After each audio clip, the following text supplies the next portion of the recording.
आज की इस क्लास में सभी भक्तों का स्वागत है। अभी हम कीर्तन से स्टार्ट करेंगे।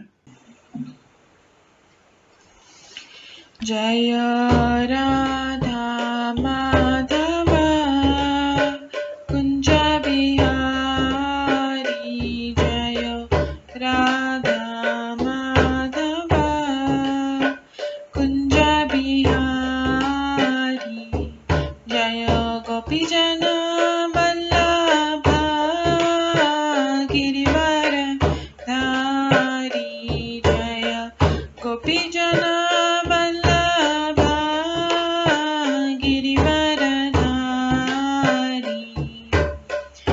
यशोदानन्दन व्रज जनरञ्जन, यशोदानन्दन व्रज जनरञ्जन, यमुनातीरवनचारि,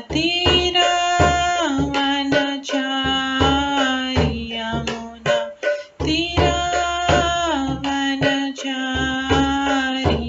जय राधा माधव कुंज बिहारी, जय राधा माधव कुंज बिहारी। हरे कृष्णा कृष्णा कृष्णा हरे हरे, हरे राम राम राम हरे हरे, हरे कृष्णा कृष्णा कृष्णा हरे हरे, हरे राम राम राम हरे हरे, हरे कृष्णा कृष्णा कृष्णा हरे हरे, हरे राम राम राम हरे हरे, हरे कृष्णा कृष्णा कृष्णा हरे हरे, हरे राम राम राम हरे हरे, हरे कृष्णा कृष्णा कृष्णा हरे हरे, हरे राम राम राम हरे हरे, हरे कृष्णा कृष्णा कृष्णा हरे हरे, हरे राम राम राम हरे हरे, हरे कृष्णा कृष्णा कृष्णा हरे हरे, हरे राम राम राम हरे हरे, जय राधा माधव राधे, जय राधा गोविंद राधे, जय गौरनिताय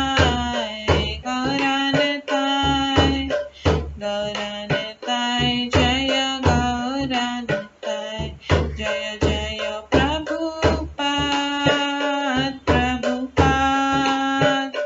प्रभुपाद जय जय प्रभुपाद, जय जय गुरुदेव जय जय गुरुदेव, निताय गौर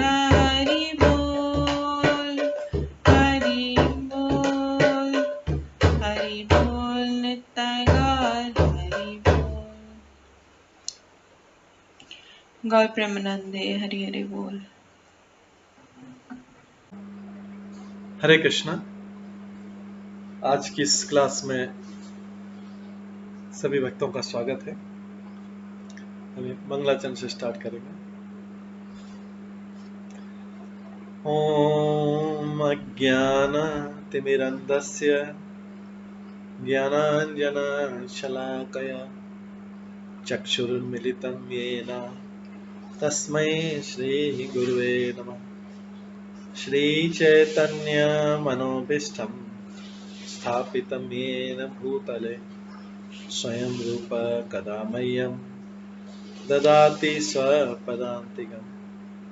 वन्देऽहं श्रीगुरो श्रीयुतपदकमलं श्रीगुरुं वैष्णवांश्च श्रीरूपं साग्रजातं सहगणा रघुनाथान्वितं तं सजीवं साद्वैतं सावधूतं परिजनसहितं कृष्णचैतन्यदेवं श्रीराधाकृष्णपादान् सहगणा ललिता श्रीविशाखान्वितांश्च नमो विष्णुपदाय कृष्णपृष्ठाय भूतले श्रीमते भक्तिवेदांत स्वामिन्निति नामिने।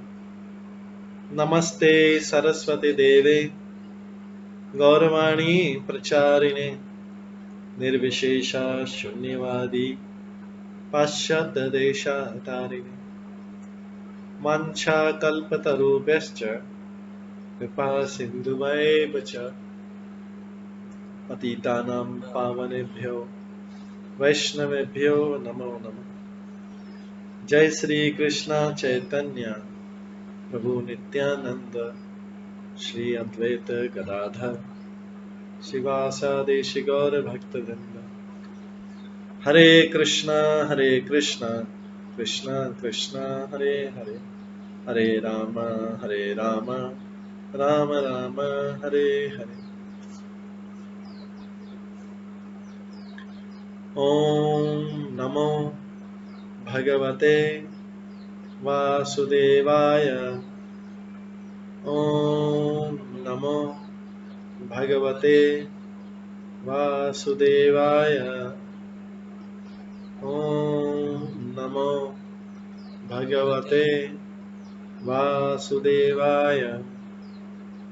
नारायणं नमस्कृत्य नरं चैव नरोत्तमं देवीं सरस्वतीं व्यासं ततो जयमुदीरये। नष्टप्रायेषु भद्रेषु नित्यं भागवत सेवया भगवते उत्तम श्लोके भक्तिर्भवति नैष्ठिकी। कृष्णाय वासुदेवाय देवकी नंदनाय च नन्दगोपकुमाराय गोविन्दाय नमो नमः। सर्ववेदान्तसारमे श्रीभागवतम् इष्यते तद्रसामृतात् नान्यत्र स्याद्रति क्वचित्। आराध्यो भगवान् ब्रजेश कन्यस्तनधाम वृन्दावन रम्या काचिदुपासना व्रजवधूवर्गेण या कल्पिता। श्रीमद्भागवतं प्रमाणम् अमलं प्रेम कुमार्थमः श्रीचैतन्य महाप्रभुमतम् इदं तत्रादरो न परम्। मूकं करोति वाचालं पङ्गुलङ्घयते गिरिं यत्कृपातमहं वन्दे परमानन्दमाधवम्। हरे कृष्णा।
हरे कृष्णा। आज की इस क्लास में सभी भक्तों का स्वागत है।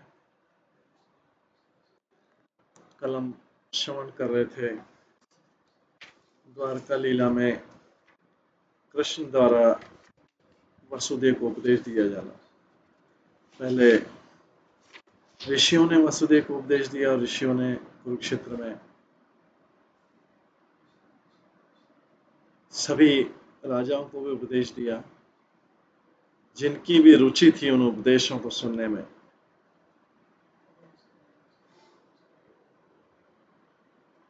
इसके पश्चात वसुदेव ने अंत में ऋषियों से प्रश्न पूछा था। हालांकि वसुदेव भगवान के पिता हैं, फिर भी उन्होंने बड़ी नम्रता के साथ में भगवान के पिता होते हुए भी ऋषियों से उपदेश लिया। ऋषियों ने वसुदेव के प्रश्न का उत्तर दिया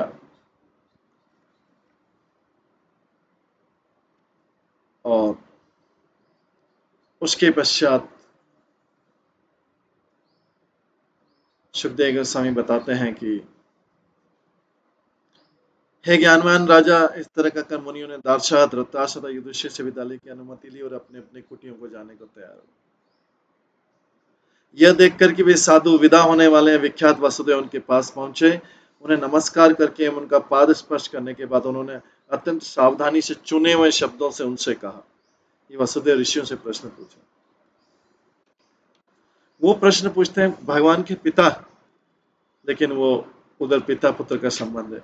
इधर ऋषि कहते हैं कृपा करके मेरी बात सुनो, कृपा करके हमें ये बतलाएं कि मनुष्य का कर्म फल किस तरह और आगे कर्म करके विनष्ट किया जा सकता है। आगे ऐसा कौन सा कर्म किया जाए जिससे सारे पुराने वाले सारे कर्म फलों को नष्ट किया जा सके। तो ये वसुदेव जी अपने पाप पुण्य को और पाप को और पुण्य को दोनों को नष्ट करना चाह रहे हैं। हालांकि वसुदेव तो वैसे ही भगवान के शुद्ध भक्त हैं, लेकिन ये इसलिए प्रश्न पूछ रहे हैं, साधारण मनुष्य की तरफ से प्रश्न पूछ रहे हैं कि किस तरह से व्यक्ति ऐसा काम करे कि उसके पुराने वाले सारे कर्म फल नष्ट हो जाए। तब नारद मुनि ने कहा, ये उतना आश्चर्यजनक नहीं है कि जानने की उत्सुकता से वसुदेव ने अपने चरम लाभ के लिए हमसे प्रश्न किया, क्योंकि कृष्ण को तो एक बालक मानते थे। इसके बाद बोलते हैं तो क्यों नहीं ले रहे हैं, कृष्ण से उपदेश क्यों नहीं ले रहे हैं? तो नारद मुनि इस सवाल का उत्तर देते हैं, पिता पुत्र का संबंध, तो अपने पुत्र से क्यों नहीं ले रहे हैं? रिलेशनशिप बोला जाता है कि संसार में परिचय बढ़ने से अनादर होता है। इंग्लिश में भी कहावत है, फैमिलियरिटी ब्रिंग्स कंटेम्पलेशन।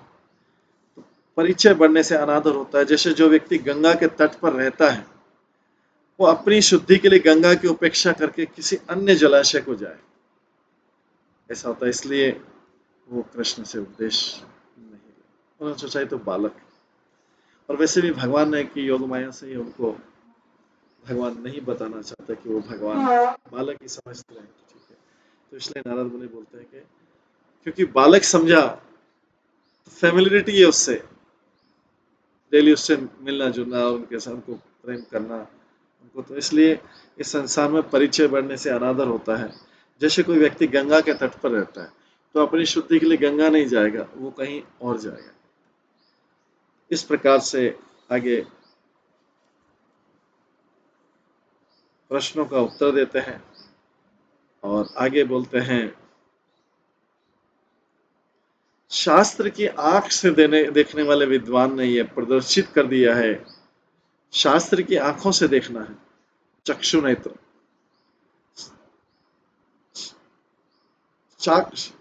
शास्त्र की आंख से देखने वाले विद्वानों ने प्रदर्शित कर दिया है कि शुद्ध मन को, जो डिस्टर्ब मन हो, उसको दमन करने तथा मोक्ष प्राप्त करने की यही सबसे शुद्ध विधि है कि शास्त्र की आंखों से देखा जाए। यही पवित्र धर्म है जिससे मन को आनंद प्राप्त किया जाए। इसके बाद बताते हैं, धार्मिक द्विज गृहस्थ के लिए सर्वाधिक शुभ पथ यही है कि वो ईमानदारी से प्राप्त की गई संपत्ति से भगवान की पूजा को निस्वार्थ करे।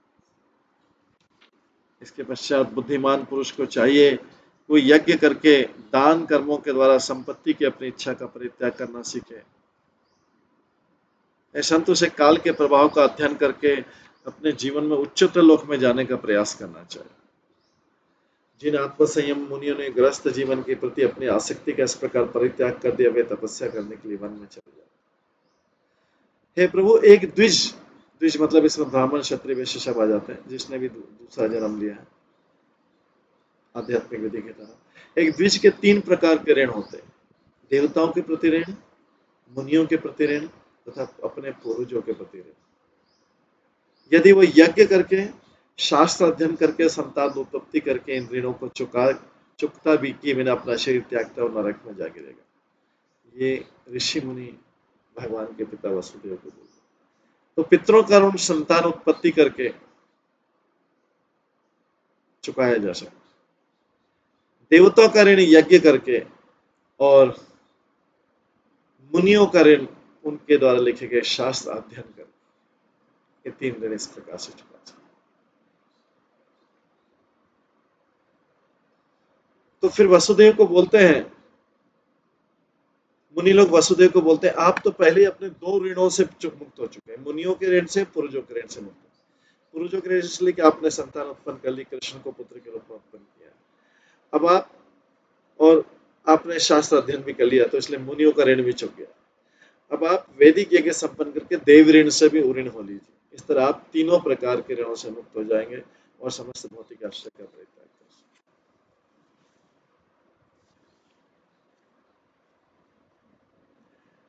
इसके बाद बोलते हैं, वसुदेव, आपने इसके पूर्व समस्त जगतों के स्वामी भगवान हरि की पूजा अवश्य की होगी, तथा आप तथा आपकी पत्नी ने दोनों ने ही परम भक्ति के साथ उनकी पूरी तरह से पूजा की होगी, क्योंकि उन्होंने तभी तो आपके यहाँ पे पुत्र के रूप में आए, भगवान स्वयं आपके यहाँ पुत्र के रूप में। इसके बाद जब ये खत्म होता है तो सुखदेव गोस्वामी कहते हैं, ऋषियों के इन कथनों को सुनकर उदार वसुदेव ने अपनी भूमि तक अपना सिर झुकाया और उनकी प्रशंसा करते हुए उनसे अनुरोध किया कि वो उनके पुरोहित बन जाए, क्योंकि अभी अभी उन्होंने बोला था कि आप देवताओं के ऋण से पूर्ण होने के लिए यज्ञ कीजिए। इस तरह मुनियों ने वसुदेव को यज्ञ करवाया, जिससे अपने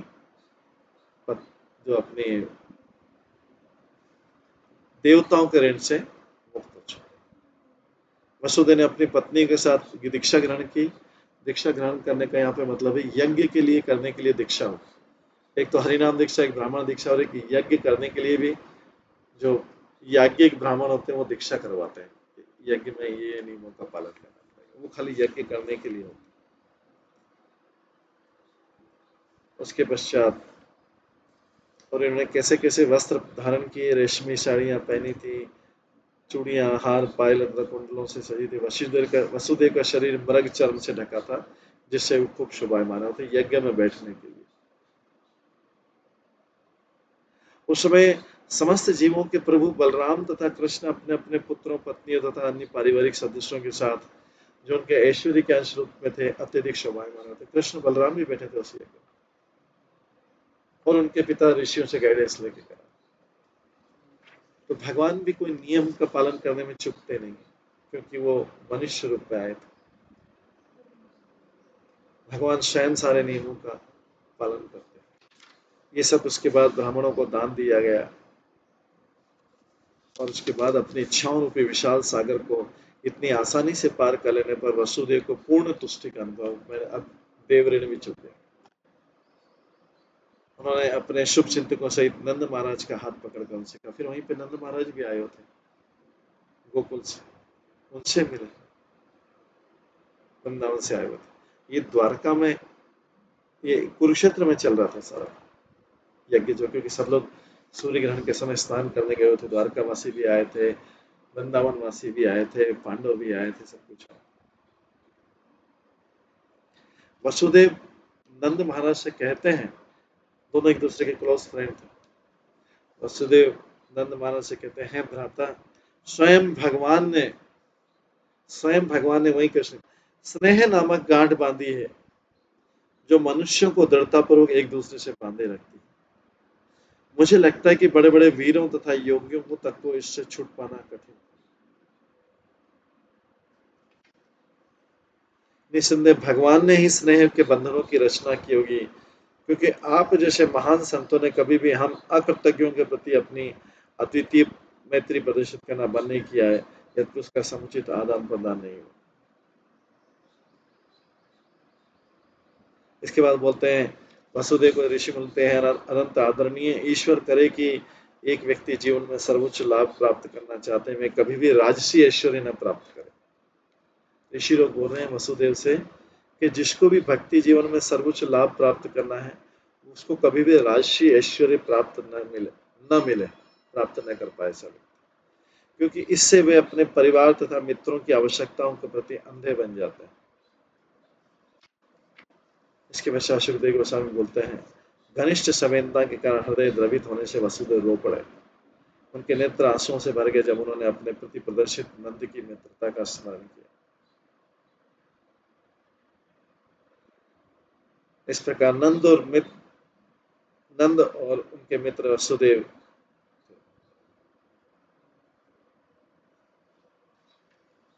अब दोनों भगवान गोविंद के चरण कमलों पर समर्पित अपने मनों को वहां से विलग कर पाने में असमर्थ नंद तथा ग्वाल बाल ने मथुरा लौट आए, अपने गांव लौट आए थे, वृंदावन। अब कृष्ण द्वारा वसुदेव को उपदेश दिया जाना था और देवकी की पुत्रों की वापसी, तो इसमें हमने श्रवण किया था सुखदेव गोस्वामी से के एक दिन वसुदेव जो है अपने दोनों पुत्रों के पास में आए, संकर्षण मतलब बलराम और कृष्ण के पास आए और बड़े ही स्नेह से अपने पुत्रों को आदर किया। और अपने दोनों पुत्रों की शक्ति तो उन्होंने ऋषियों से सुन ली थी और बोलते हैं कि हे कृष्ण, हे योगी श्रेष्ठ नित्य संकर्षण, मैं जानता हूं कि तुम दोनों निजी तौर पर ब्रह्मांड की सृष्टि के कारण स्वरूप और सृष्टि का अवयव भगवान की महानता को बता रहे हैं, पूरे के पूरे वर्णन जो हमने श्रवण किया। चंद्रमा की चमक, अग्नि का तेज, सूर्य की चमक, तारों का टिमटिमाना, बिजली की चमक, सब वास्तव में आप ही।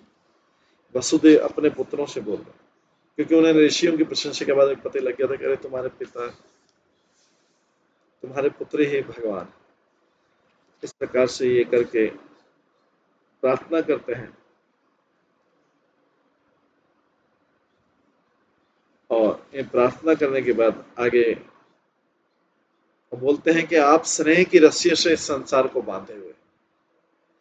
वसुदेव बोलते हैं आप स्नेह की रस्सियों से संसार को बांधे हुआ था। जब लोग अपने भौतिक शरीरों पर विचार करते हैं तो सोचते हैं कि यह मेरा है, और जब ये अपनी संतान तथा अन्य संबंध विचार को सोचता है ये मेरे हैं।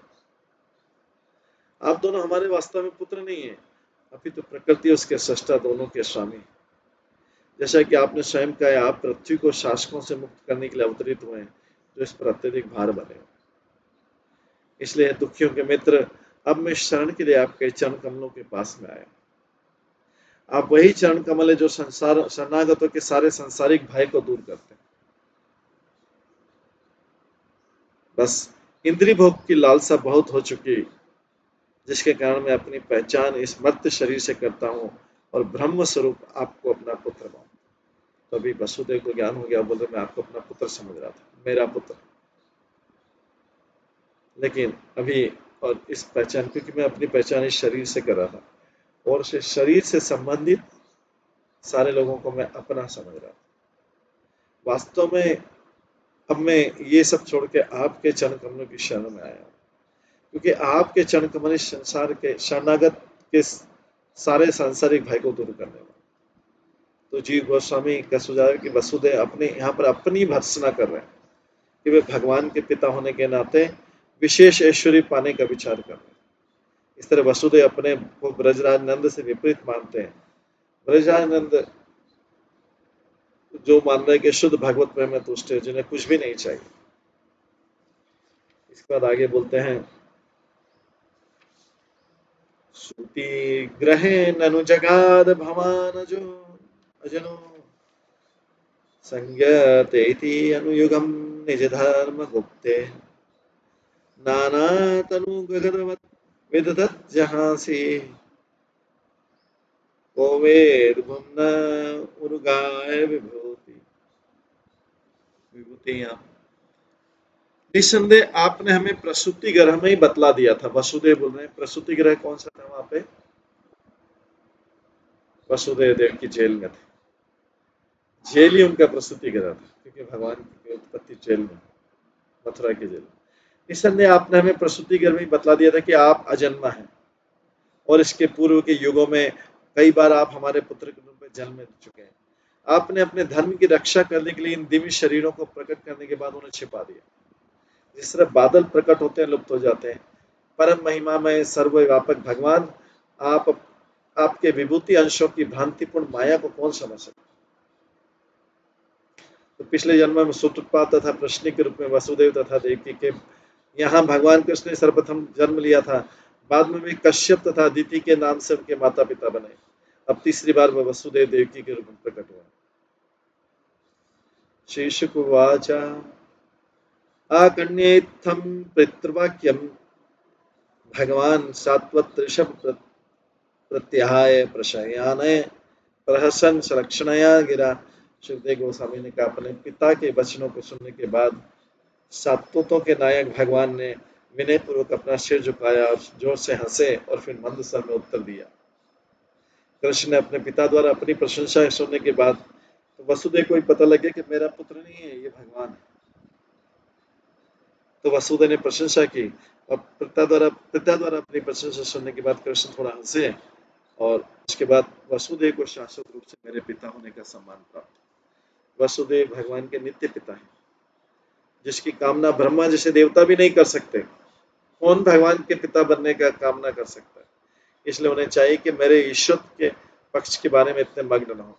तो भगवान नहीं चाह रहे हैं कि इसको पता लगे कि मैं ईश्वर, लेकिन अभी तो पता लग चुका है, फिर भुला देंगे लोग। इसलिए इन्हें चाहिए कि मेरे ईश्वर के पक्ष में इतने मस्त न हो। साथ ही उनके प्रति आदर भाव से मुझे बहुत उलझन हो रही है। इसलिए मैंने कंस का वध करने के बाद अपने तथा बलराम के प्रति उनके शुद्ध प्रेम, मित्र प्रेम को प्रबल करने के लिए विशेष किया था। ये तो दुर्भाग्यपूर्ण, अब इन मुनियों के कथनों से इन मुनियों ने जो वासुदेव देवकी में फिर से हमारे प्रति ईश्वरत्व की भावना जागे। वो नहीं चाहते थे कि हमको ईश्वर माने, लेकिन अभी तो पता लग गया। श्री भगवान उवाच वचोव सम्मेदर्थं तात एतत् मन्यः यत्न पुत्रान् समुद्दिश्य तत्त्वग्राम उदाहत। भगवान ने कहा, मैं आपके वचनों को सर्वथा उपयुक्त मानता हूँ, क्योंकि आपने हम अपने पुत्रों को ध्यान में रखते हुए संसार की विविध कोटियों की व्याख्या की।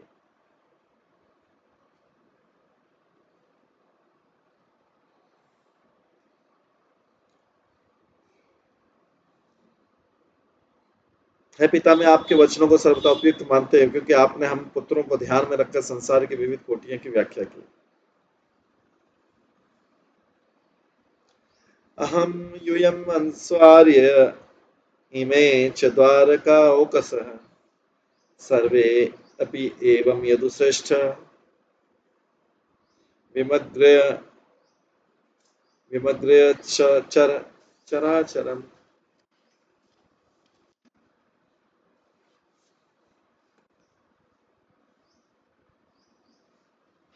हे यदुश्रेष्ठ, न केवल मुझे अपितु आपको, मेरे पूज्य भ्राता को तथा ये द्वारकावासी सबको भी इस दार्शनिक प्रकाश में देखा जाना चाहिए। निसंदेह हमें जड़ तथा चेतन दोनों ही प्रकार के समस्त सृष्टि को इसमें सम्मिलित करना चाहिए।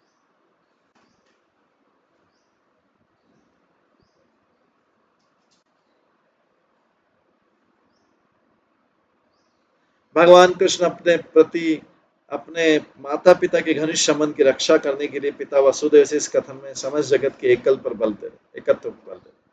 वो बार बार चाहते हैं कि उनका जो पुत्र है वो उनको भूल जाए कि वो उनके पिता हैं। वसुदेव को अपने पुत्रों की महानता का स्मरण कुरुक्षेत्र में एकत्रित हुए मुनियों की बातों सुनकर है। सारे मुनि भगवान की स्तुति करें, उन्होंने सोचा मेरा पुत्र इतना बड़ा, मुझे पता ही नहीं था भगवान है। इसलिए कृष्ण इस आश्चर्य को दूर करना चाहते हैं।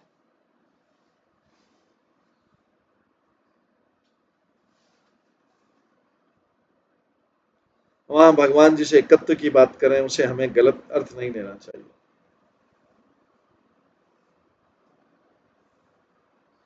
उपनिषदों के सूक्ष्म वचन प्राय निर्विशेषवादियों को विश्वास दिलाने के लिए दिग्भ्रमित करते कि सारा जगत एक है, उसमें विविधता है ही नहीं। कुछ उपनिषद मंत्र ईश्वर तथा उनकी सृष्टि के एकत्र बल देते हैं, जबकि कुछ उनसे अंतर बताते हैं। उदाहरण तत्त्वमसि शिवेत को या वेद अभेद वाक्य ऐसा मंत्र जो उसकी पुष्टि करता है कि सारी वस्तुएं ईश्वर में एकाकार है और वो उनके आश्रित अंश।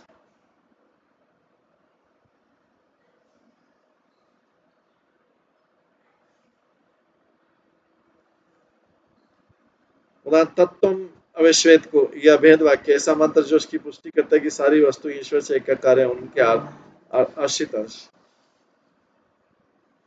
के बाद आत्मा ही एक स्वयं ज्योति नित्य अन्य निर्गुण गुण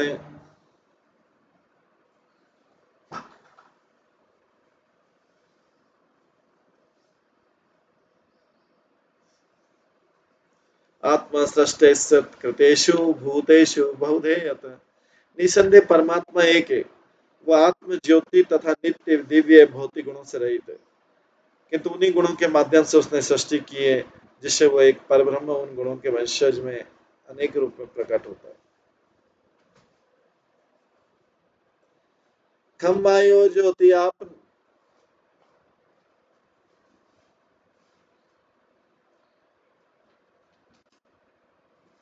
किंतु गुणों के माध्यम से उसने सृष्टि की है, जिससे एक परब्रह्म उन गुणों के अंशों में अनेक रूप में प्रकट होता है।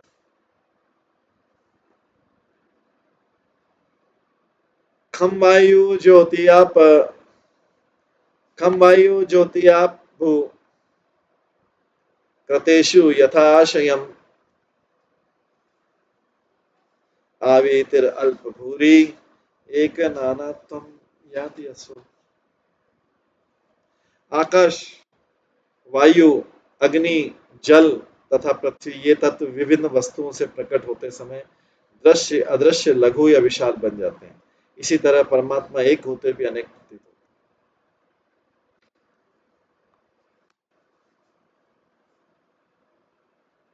इसलिए विश्वनाथ चक्रवर्ती ठाकुर ने पिछले श्लोक की व्याख्या इस प्रकार की, एक परमात्मा अपने ही द्वारा उत्पन्न गुणों के प्रभाव में अनेक प्रतीत होता है।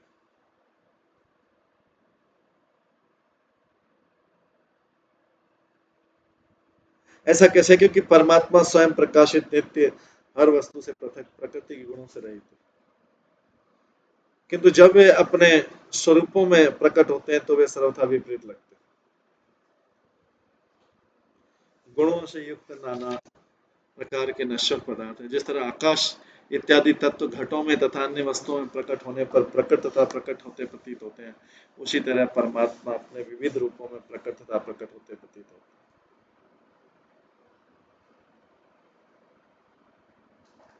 श्री शुक उवाच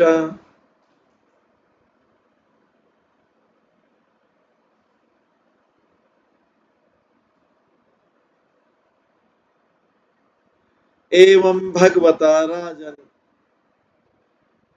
वसुदेव उदाहरत श्रुत्वा विनिश्च नानाधि स्तूषणीं पीतमनाभूत्। सुखदेव गोस्वामी के राजा भगवान द्वारा कहे गए इन उपदेशों को सुनकर वसुदेव जो है समस्त भेदभाव से मुक्त हो गए।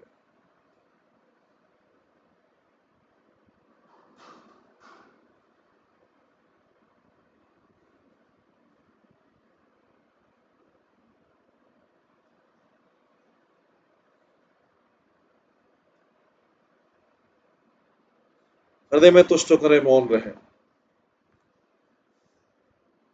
अथ तत्र कुरु श्रेष्ठ देवकी सर्वदेवता श्रुत्वा नीतं गुरुपुत्रम् आत्मजाभ्यं सुविस्मिता कृष्ण रामो समाश्राव्ये पुत्रान् कंस विहिंसिता स्मरन्ति कृपणं प्राह वैकल्व्यातश्रुलोचना।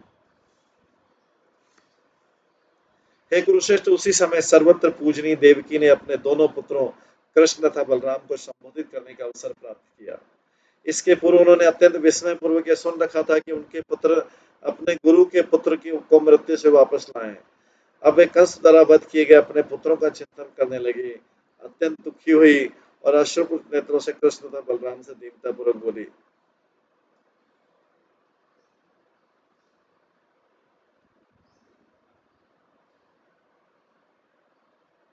कृष्ण के प्रति वसुदेव का प्रेम विचलित हो गया था, क्योंकि उन्हें अपने पुत्र रूप में देखने और कृष्ण के ऐश्वर्य के प्रति उनकी भिज्ञता के बीच विरोध उत्पन्न हो रहा था।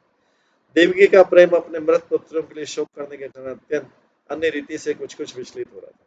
इसलिए कृष्ण उनके इस भ्रांति विचार को दूर करने की आवश्यकता थी। कृष्ण के लिए उनके सिवा और कोई उनका असली पुत्र नहीं है।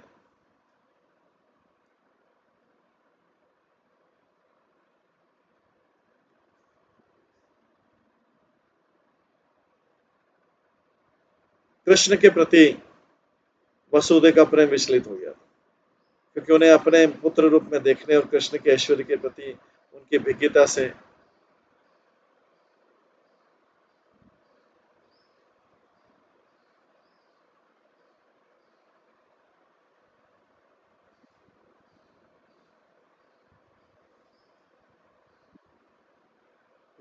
भिज्ञता के बीच विरोध उत्पन्न हो गया था। चूंकि देवकी समस्त महापुरुषों द्वारा पूजित जाते मात्र स्नेह का प्रदर्शन भगवान की योग माया का ही प्रभाव है, जो उनकी लीलाओं के आनंद में वृद्धि करता है। इसलिए श्लोक 54 में देवकी को मोहिता माया विष्णु भगवान विष्णु की अंतरंगा शक्ति द्वारा मोहग्रस्त कहा गया। श्री देवकी वाच राम राम अप्रेमात्मना राम राम अप्रेमे आत्मन कृष्ण योगेश्वरेश्वर वेद अहम घाम विश्व सजाम ईश्वर आदि पुरुषो।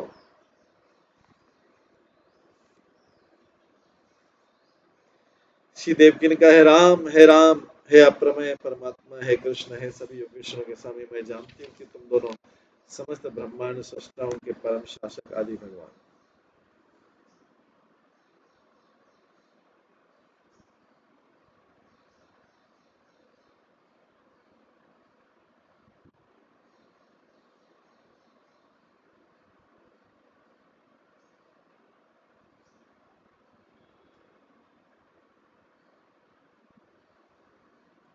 मुझसे जन्म लेकर तुम इस जगत में उन राजाओं का वध करने के लिए अवतरित हुए हो। वसुदेव बोलते हैं भगवान, जिनके उत्तम गुण वर्तमान युग के द्वारा विनष्ट हो चुके हैं और जो इस प्रकार के शास्त्रों की सत्ता का उल्लंघन करते हुए पृथ्वी का भार बना। यस्य अंश यस यस्य अंशांश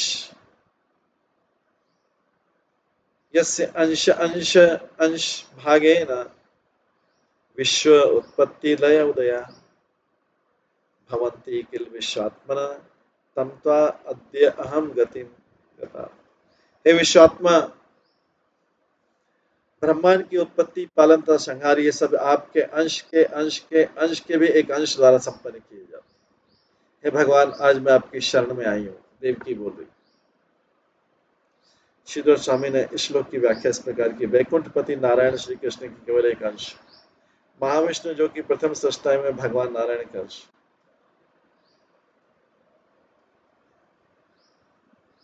संपूर्ण भौतिक शक्ति महाविष्णु की चितवन से निकलती है और तीनों गुण इस संपूर्ण भौतिक सृष्टि के विभिन्न अंश। इस तरह अपने अंशों के माध्यम से काम करने वाले श्री कृष्ण ही ब्रह्मांड का सृजन पालन तथा संहार करते।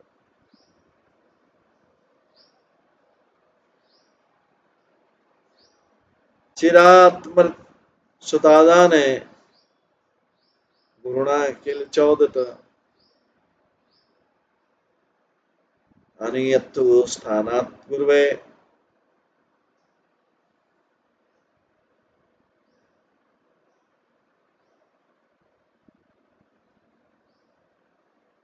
आनिथ्यो पितृस्थानात् गुरुवे गुरु दक्षिणाम।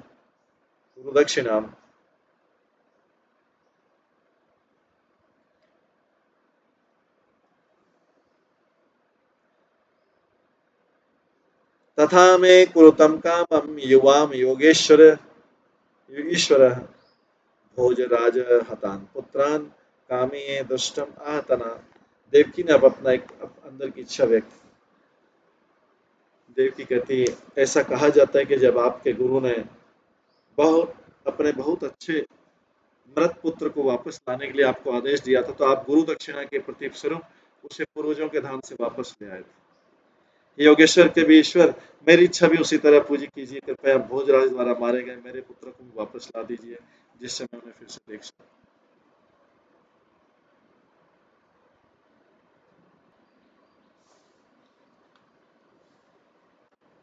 ऋषिवाचः एवं संचोदितो मात्रा रामः कृष्णस्य भारत सुतलं संविविश तुर्योग मायाम् उपाश्रितो।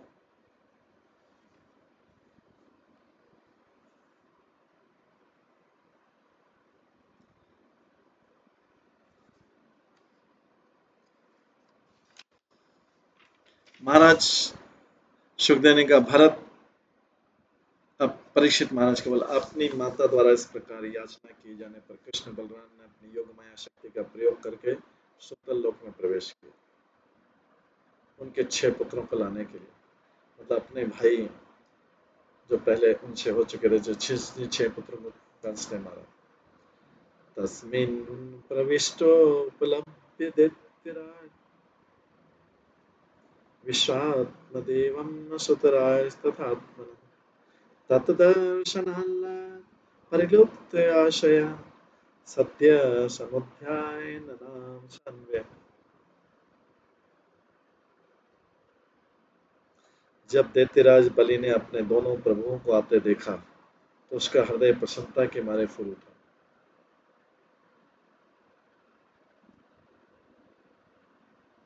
क्योंकि वह उन्हें परमात्मा तथा संपूर्ण विश्व के पूज्य देव के रूप में विशेषतः अपने पूज्य देव के रूप में जाता था। तब वो तुरंत उठ खड़ा हुआ, अपने सारे संगियों सहित उसने उन्हें झुककर प्रणाम किया। दैत्यराज बलि, जिसको भगवान ने सुतल लोक का लाग दिया था, अपने माता के पुत्रों मतलब उन्हीं के अपने भाइयों को, 6 भाइयों को जिसने कंस ने मारा था, उसको लाने के लिए बलि के पास पहुंच गए सुतल लोक। बलि ने उनका बहुत सम्मान किया। तयो समानी वरासन मुदा निवेष्टयोस्तत्र महात्मनोस्त्य दधार पादानमविनिच्य तज्जलं सब्रह्म पुनद्यदम्। बलि ने प्रसन्नतापूर्वक उन्हें उच्च आसन प्रदान किया। जब वे बैठ गए तो उसने दोनों भगवानों के पांव निखारे। फिर उसने उस जल को, जो ब्रह्म पर्यंत सारे जगत को पवित्र करता, लेकर अपने तथा अपने अनुयायियों से उसके ऊपर छिड़का। समार्यामासतो विभूतिभिः महारावस्त्राभूषणमुलेपने ताम्बूलदीपामृतभक्षणादिभिः स्वगोत्रवित्तात्म समर्पयेन।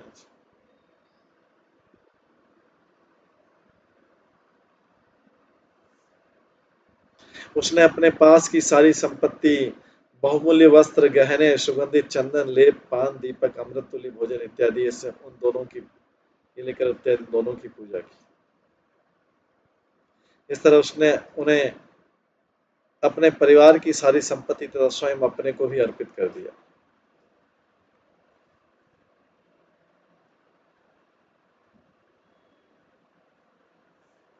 बलि महाराज की भक्तिमय प्रवृत्ति पूर्ण समर्पण का यथेष्ट उदाहरण के रूप में विख्यात।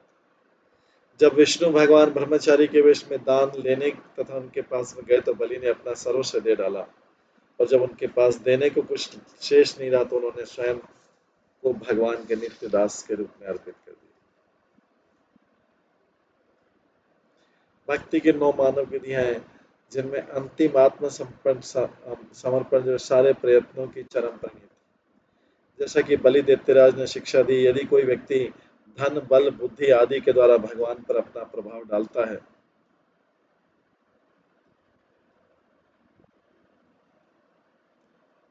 डालना चाहता है, किंतु अपने को उनका दास नहीं समझता, तो उसकी तथाकथित भक्ति दिखावा मात्र।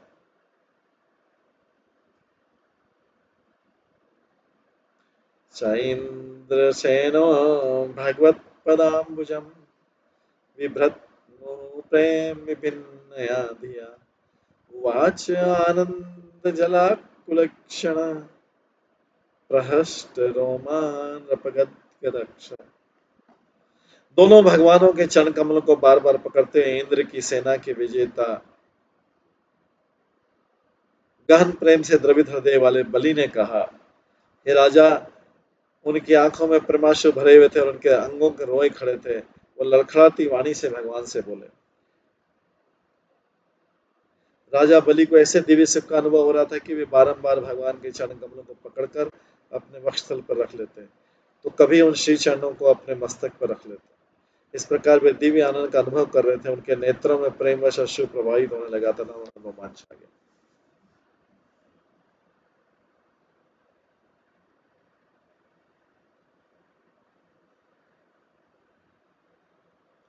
कृष्ण द्वारा वसुदेव को ये उपदेश दिया जा रहा था। उसके और अब अभी वसुदेव से प्रार्थना करते हैं। इसके बाद बलि जो है, बलि बादशाह बलिराम बलि महाराज का बारे में बोलते हैं। बलि महाराज बोलते हैं, भगवान से प्रार्थना करते हैं, नमो अनंताय प्रहते नमः कृष्णाय वेद से सांख्य योग वितानाय ब्रह्मणे परमात्मने। राजा बलि ने कहा, समस्त जीवों के महानतम अनंत देव को नमस्कार है। ब्रह्मांड के सृष्टा भगवान कृष्ण को नमस्कार है, जो सांख्य तथा योग के सिद्धांतों का प्रसार करने के लिए निर्विशेष ब्रह्म तथा परमात्मा के रूप में प्रकट होते हैं। श्री विश्वनाथ चक्रवर्ती ने यहाँ पर कथित अनंत की पहचान बलराम जी के रूप में की, जिसने दिव्य सर्प अनंत शेष का विस्तार होता है। निर्विशेष ब्रह्म साख्य दार्शनों के ग्रंथों को उद्गम है, जबकि योग के ग्रंथ भगवान के साकार रूप परमात्मा से प्रसारित होते हैं। दर्शनम माम ही भूतानां दुष्प्रापम च अर्दुर्लभम रच रज तमः स्वभावान यत न प्राप्तो यदृच्छया। अनेक जीवों के लिए आप दोनों भगवानों के दर्शन दुर्लभ हैं, किंतु तमोगुण तथा रजो में स्थित हमारे जैसे व्यक्ति भी सुगमता से आपके दर्शन पा सकते हैं, जब आप स्वेच्छा से प्रकट होते हैं। बलि महाराज बोलते हैं, अनेक जीवों के लिए आप दोनों भगवानों के दर्शन दुर्लभ हैं, किंतु तमोगुण तथा रजोगुण से स्थित होकर हमारे जैसे व्यक्ति भी सुगमता से आपके दर्शन पा सकते हैं, जब आप स्वेच्छा से प्रकट हो। असुरों के कुल में जन्म लेने के कारण निम्न पद पर स्थित बतलाते हुए बलि महाराज ने अपने आप को सारे गुणों से रहित बताया। अतः कृष्ण तथा बलराम उन्हें क्यों कर दर्शन देते।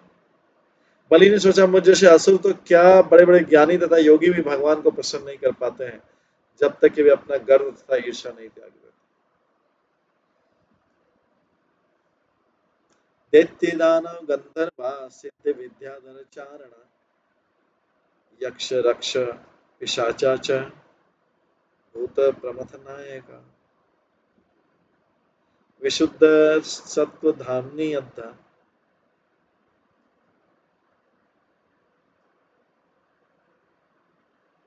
त्वयि शास्त्र शरीराणि नित्यं निबद्ध वैराते वयं चान्ये च तादृशा केचन उद्बद्ध कामतः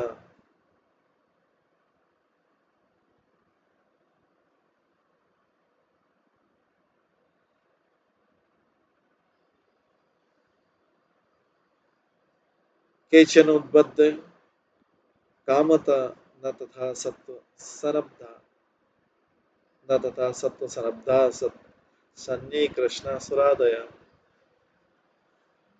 ऐसे अनेक लोग हैं जो आपके प्रति शत्रुता में निरंतर लीन रहते हैं, अंत में आपके प्रति आकृष्ट हो गए, क्योंकि आप सत्वगुण के आकार के रूप में और आपका दिव्य स्वरूप शास्त्रों से युक्त है।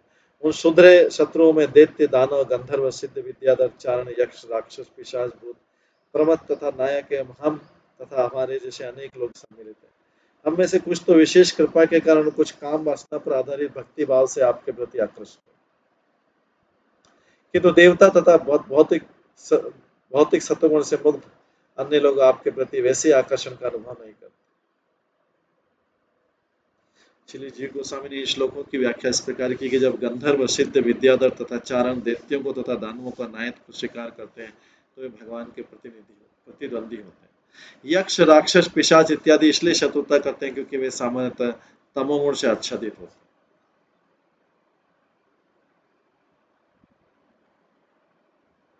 कुछ धूर्त शुद्ध तमोगुणी हैं, जैसे शिशुपाल पुंडक, जो भगवान को शत्रु के रूप में ध्यान करने में निमग्न हो जाते हैं और इसी स्थिर चेतना से उन्हें मोक्ष प्राप्त होता है। अन्य लोग जो रजो तथा तमोगुण की मिश्रित स्थिति में रहते हैं, पद तथा प्रतिष्ठा की इच्छा से भगवान की संगति करते हैं। महाराज बलि अपने को इसी कोटि का मानते हैं, फिर भी भगवान विष्णु ने सुतल लोक के भूमि के क्षेत्र में बलि का द्वारपाल बनकर उन पर कृपा की, जिससे असुरों को मारकर गंधर्वों को अपना यश का गुणगान करने में लगाकर उन्हें मोक्ष मिला।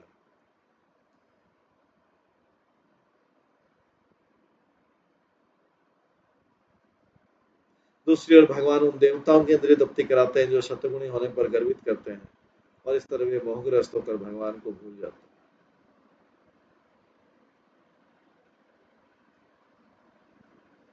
इदम इत्थम इति पाय तव योगेश्वरीश्वरः न विदन्ति अपि योगेशाः योग मायां कृतवयम्। हे पुण्य योगियों के स्वामी, हम अपने बारे में क्या कहें, बड़े से बड़े योगी भी नहीं जानते कि आपकी योग माया क्या है अथवा वो कैसे कार्य करती है। किसी भी वस्तु की क्रमबद्ध जानकारी के लिए उसके स्वरूप तथा उसके विशेष निहित होते हैं, जिससे अन्य वस्तुओं से उसे पृथक किया जा सके। माया जो सभी भौतिक सृष्टि की मूल शक्ति है, सामान्य घटनाओं से अधिक सूक्ष्म है, अतः केवल ईश्वर तथा उनके मुक्त भक्ति उसके स्वरूप तथा लक्षण को जान सकते। तत्मा प्रसीद निरपेक्ष विमग्रयुष्मत् पादारविन्दधीषणनिग्रहान्धकूपात् निष्क्रिम्य विश्वशरण अंघ्रि उपलब्ध वृत्ति शांत यथा एक उत सखे चनामि। कृपया मुझ पर दया करें, जिससे मैं ग्रस्त जीवन के अंधकूप से अपने मिथ्या घर से बाहर निकल सकूं और आपके चरण कमल की सच्ची शरण ग्रहण कर सकूं,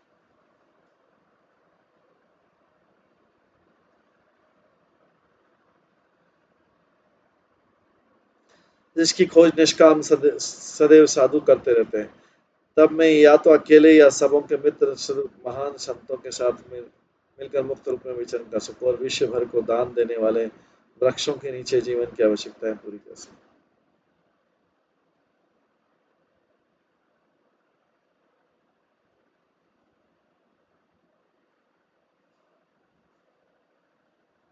तात्पर्य, चूंकि विश्वनाथ चक्रवर्ती ठाकुर कहते हैं कि बलि की स्तुति के बदले श्री कृष्ण ने उनसे वर मांगने को कहा, श्लोक में बलि अपने अनुरोध को प्रकट करें। बलि भौतिक जीवन के पास से मुक्त किए जाने के लिए याचना करें, जिससे वे घर छोड़कर एकांत में विचरण कर सकें और भगवान के चरण कमल उनकी एकमात्र आशा है। बलि प्रस्ताव करते हैं कि अपने जीवन यापन के लिए जंगल में वृक्षों की सहायता लेंगे, जिनके नीचे पत्तों पर आवश्यकता पड़ने में सोया करेंगे और जिनके फलों को खाया जा सकेंगे। और यदि भगवान उन पर विशेष कृपालु हो तो बलि आशा करते हैं कि उन्हें अकेले घूमना न पड़े, अभी तो भगवान कृष्ण के भक्तों के साथ विचरण करने दिया जाए।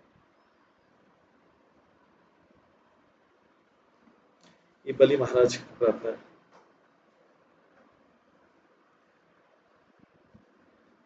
शाधि अस्मान् ईशितव्य ईश निष्पापान् कुरु न प्रभो पुमान यत् श्रद्धया तिष्ठन् चोदयाना विमुच्य। हे समस्त अधीन प्राणियों के स्वामी, कृपा करके हमें बताइए कि क्या करें और इस तरह हम सारे पापों से मुक्त कर लें। हे प्रभु, जो व्यक्ति आपके आदेश का श्रद्धापूर्वक पालन करता है, उसे सामान्य वैदिक अनुष्ठानों का पालन करना अनिवार्य नहीं।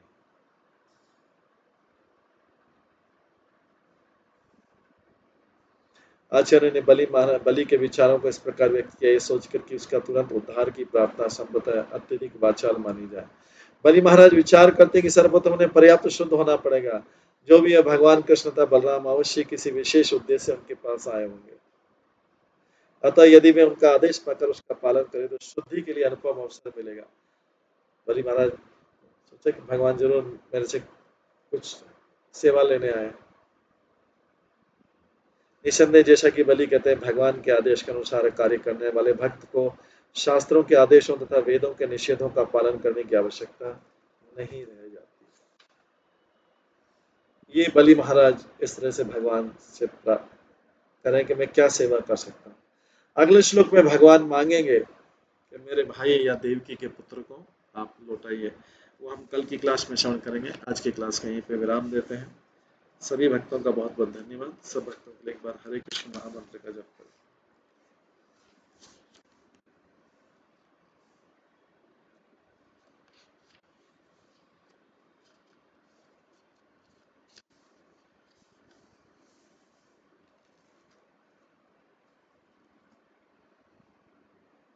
आज की क्लास कहीं पे विराम देते हैं। सभी भक्तों का बहुत बहुत धन्यवाद। सब भक्तों के लिए एक बार हरे कृष्ण महामंत्र का जप करें। हरे कृष्णा कृष्णा कृष्णा हरे हरे, हरे राम राम राम। श्रीमद् भागवतम महापुराण की जय। श्रील प्रभुपाद की जय। सभी भक्तगणों